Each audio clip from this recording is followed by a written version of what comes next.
G'day fellas, how are we today? Well, we've got another new toy. This is my first serious stitch on actual pattern pieces with my new twin needle post bed machine.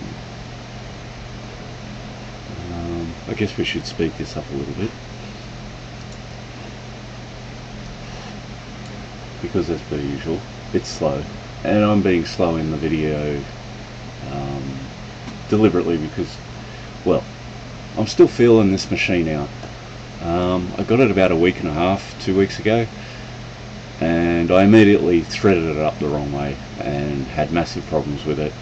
Not only did I thread it up the wrong way, but I put the wrong cotton in it. So this cotton, this thread is it's a 40 thread, so it's a lot lighter than the thread that I had. I think I had a 20 thread. Yeah, so the 20 thread got blocked in there and confused the hell out of me because I wasn't checking my threads properly. So yeah, that basically gave me some false readings of the machine when I first got it. But once I've worked out my own mistakes, as you can see, it stitches really well. And obviously I've taken out one of the needles because a lot of the work that I need to do is single needle work. But honestly, the price of this machine was so cheap that it just made sense to get a twin needle. Usually a twin needle's mega expensive. When I first was looking at machines 2 or 3 years ago, this sort of machine was like $5,000, well out of my range. The high lead that I first got, that only cost me about $1,500, so a lot less. And I went with the flatbed, and the walking foot was again an oversight. That high lead is great for handbags and big stuff, upholstery. But yeah, for fine work like this, you really want a wheeled foot like this. And this machine, as you can see, can do a really nice stitch. And you haven't got the foot in your way. You can see exactly what you're doing. Even though the lighting in this is still not great, it's just hard to get a light on that side of the foot. I've got heaps of light everywhere else. I just can't get it where I want it. But yeah, these machines take a bit of if you're not familiar with how these things are, they can be a bit of a pain in the neck. And yeah, I suffered a little bit. I've used these machines extensively, but that doesn't mean I know how the machines are really supposed to be set up. It's, you know, I never had to worry about this stuff. You'd walk into the factory, you got 50 machines to bloom and choose from, and they're all set up the same thing. It's pretty obvious that that's a heavy machine and that's a light machine. You're not going to mix them up. And yeah, twin needle machines in the factories that I worked at, you didn't see a lot of them. The machine rooms would be full of flatbed machines with wheeled feet, single needles, and we do the majority of the work on flatbed machines. But you'd always have a couple of posties in the back somewhere, because like your Chelsea boots, your elastic-sided working boots, God, we did a lot of them. A lot of those you'd need a post machine to stitch properly, just because there's so few stitches, such big pieces. You kind of, yeah, you wind up stitching a tube really quick. But yeah, another new thing I'm doing here, this is the lining for the back of the tongue obviously, and I'm doing the dart down the side, down the middle, which is exactly what you'll see in your Reeboks, especially the older ones, not so much the new ones. They don't bother with this sort of shaping. Yeah, I've never actually tried this stitch, so I'm pretty impressed at how it's worked. It's worked really well. It takes up, it does exactly what you want. So yeah, this is good because, yeah, tongues, look, sponge is the bane of pattern cutting, right? On the one hand, you put sponge in a shoe, and it's going to make it feel so much more, plush, comfy, squishy, nice. You all want squishy shoes, yeah? And a lot of that just comes down to sponge in the right places, especially with basketball shoes like this. And up until now, I've intentionally erred away from using sponge that's too thick. When you're making patterns and you put sponge, especially really thick sponge in stuff, it distorts things, and it can hide things that you want to see as a pattern cutter. So the first Twilight Zone that I picked up, I didn't use this big thick sponge that I'm using here. I used basically, I think it's about 5mm thick for the first versions, and the second versions is about 10 or 20 millimeters thick. It's pretty thick stuff, but it's comparable to the sort of thick sponge that you'd see in skate shoes, basketball shoes. It's what it's proper stuff. But yeah, it distorts the pattern. It can be really hard to identify where things are going wrong, which is why I generally try to not use too much sponge.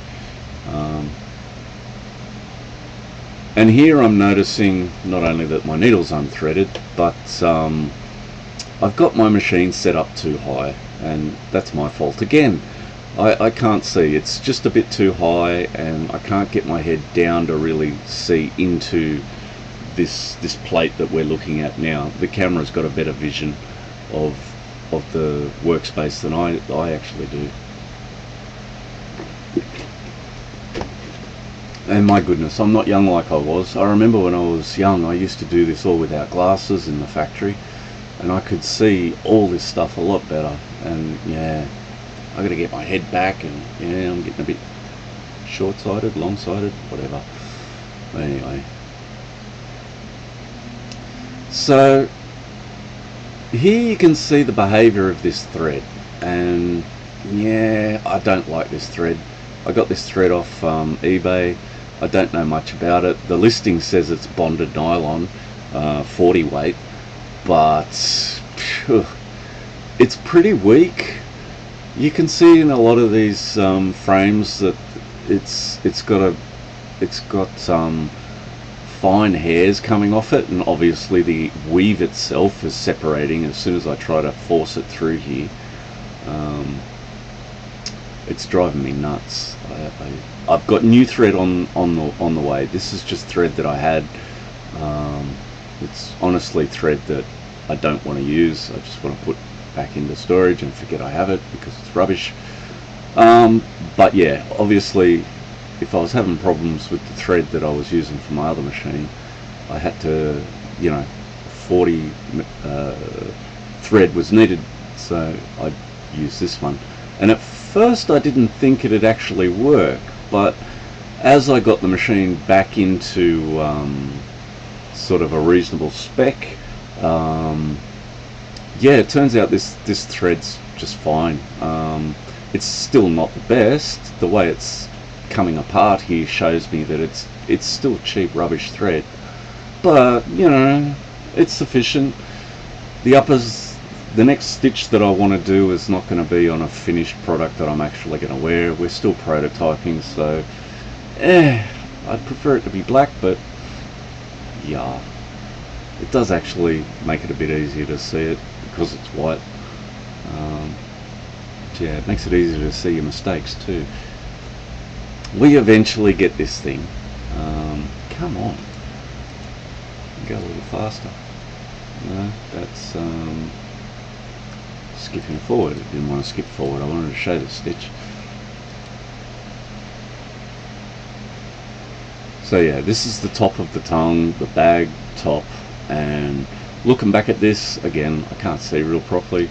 I've not aligned it wonderfully, but I've aligned it good enough, and so I've put the wheel in line with the other pieces and then just gone over a little bit so that the needle comes in basically halfway in that allowance, because we want to think about how this material is going to behave when we fold it over, and when we fold it over, the thickness of the material itself is going to take up some of that distance. So the theory is that, yeah, you've just got to sort of do this again and again and again until you really get your eye in and you understand, all right, just a little bit up, a little bit in, you know. And each pattern can have its own little idiosyncrasies. Doing the same pattern with different materials, like, again, we're using pigskin lining, which has got no sponge in it.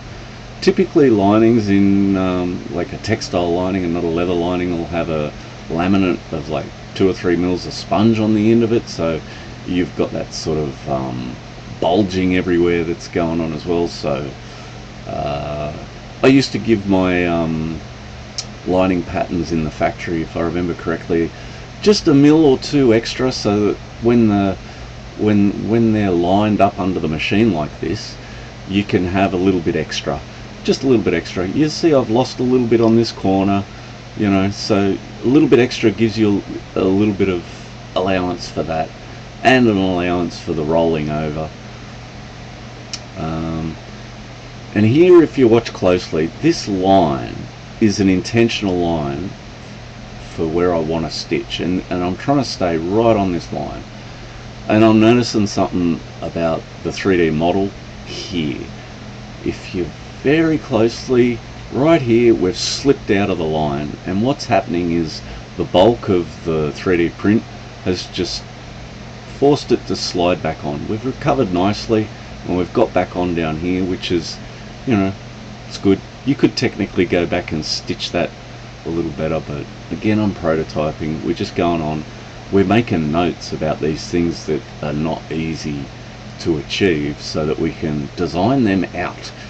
So yeah, I'm looking at my 3D model for that pump thing now, and yeah, looking for how to lighten up that corner so that when the machine goes over it, it can sort of bulldoze over the details, if that makes sense. Because when you look at the Reebok one, the walls on all these bits are really thin, and I've made this one actually pretty monolithic, so it's actually thick. That makes sense, doesn't it? But anyway, new machine. Come on, get to the fun bit. We've stitched it. We're going to zoom out a little bit.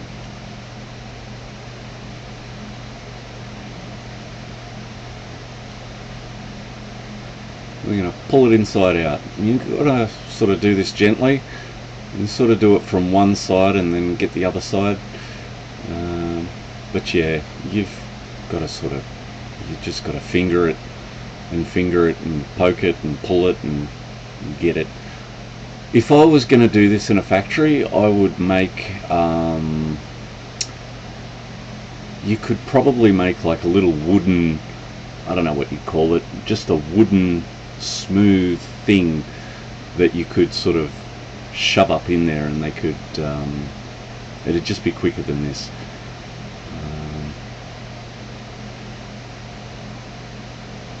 But yeah, we pull this out.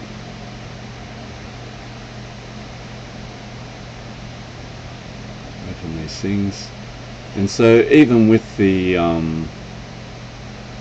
fall off around that corner, it still looks okay. Honestly, you're not going to find, you know, yeah, this is a bit rough. It's a bit wiggly.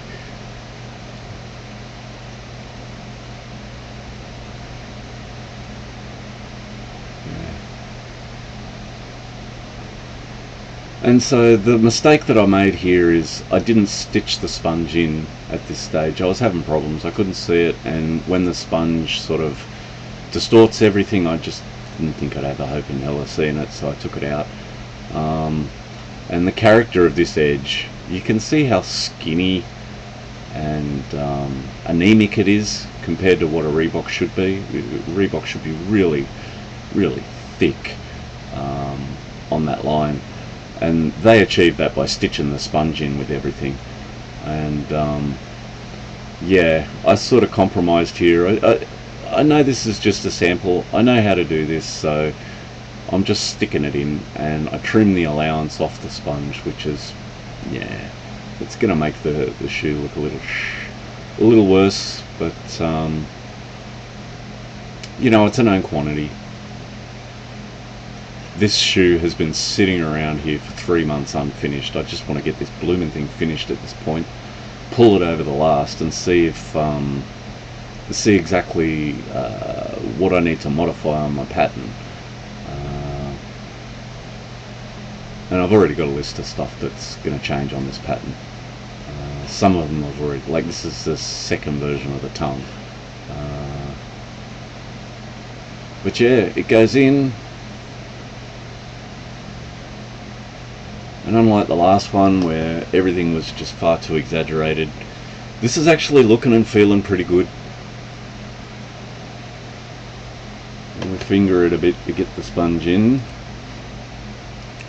and then I do a really horrible stitch across the bottom just to hold it. Come on, we're going to show that, aren't we? Yeah, we're going to show that. Yeah, I'm playing with it off camera. Don't realise it's... Yeah. So we come in just above where we started our bag top, and I can already see this is pretty rough. I'm going to try and work out how to get this a bit better, and it's probably just a matter of where I put that stitch. Maybe it's a millimetre or two out. Better skiving would help a lot too. I've skived the edges of that bag top, but yeah, without a machine it's kind of hard to really skive it. Hard to skive it as much as I'd really like. It's still really thick. But again, the stylish shoe is forgiving when it comes to that sort of top, because yeah, you want to try and get a big pipe along the edge as much as possible. So yeah.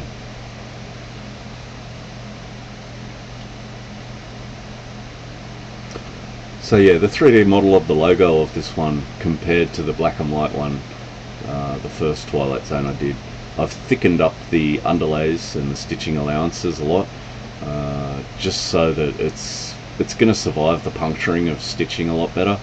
I've had a lot of them, you know, just split because you've stitched it. This machine hasn't had any problems stitching through the TPU. Like the other machine was sort of bunching up, and you know, you could put a long stitch and it'd just put really small stitches in, and that essentially perforates the TPU and made it weak. And I was getting a lot of that with the other machine, but this one seems to have just done it. It's just done it. I have got a lot of tension on the bobbins, so that's probably it. I've got a lot of tension in this thing, like full stop.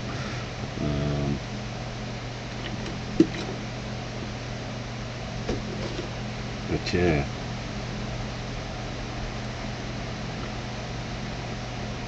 Once I get the feel for this machine, I think this will be able to do some really sharp work. Some really, yeah, don't look at this stitch. This stitch is just, yeah.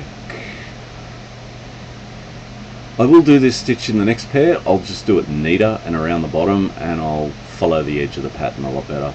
Here I've just hacked it into, like I said, we just want to get this thing finished. It's been sitting around for 3 months. I want a pair of shoes I can wear. Sick of this. And we've still got, I've got to print out a new I've got to adjust the pattern, fix all these mistakes. There's a lot of style things that I want to change to get the pattern to really take on the original character. We're close here, but you know, we're only like 80, 70, maybe 60-70% there, as far as capturing the actual character of the original boot. And I want to get up to 80 or 90%, and there's a couple of things that, yeah. You're familiar with the Parthenon. So the Parthenon is an ancient building, and if you look at it, it looks like it's made up of straight lines everywhere. But if you actually take a straight line to the Parthenon, you'll very quickly realize that it doesn't have a straight line in the whole bloomin' building. It's all optical illusions to make it look straight to the observer, and it's all about breaking perspective. It's It's really clever stuff. And honestly, although we don't generally do it like that nowadays, we still play around with these things. These are artistic concepts that any half-hearted artist will understand. And in this pattern, we've got a lot of that. Lines that look straight are not straight, they are curved. This line here, across the tongue, looks straight, and in this pattern I've made it straight. But it's not a straight line, and I need to design a curve in it. In a similar fashion to the Parthenon, I need to put a curve in it so that when you sit back and look at the finished object, it appears straight. So yeah, that's always fun. And I'm serious, it's like the funnest part. You've got you're halfway there, and you're just fine tuning, and you're just finding those sweet spots. It's sort of like, I don't know, arranging spaghetti. Spaghetti's always going to be spaghetti, but you know, can you make that spaghetti look like something?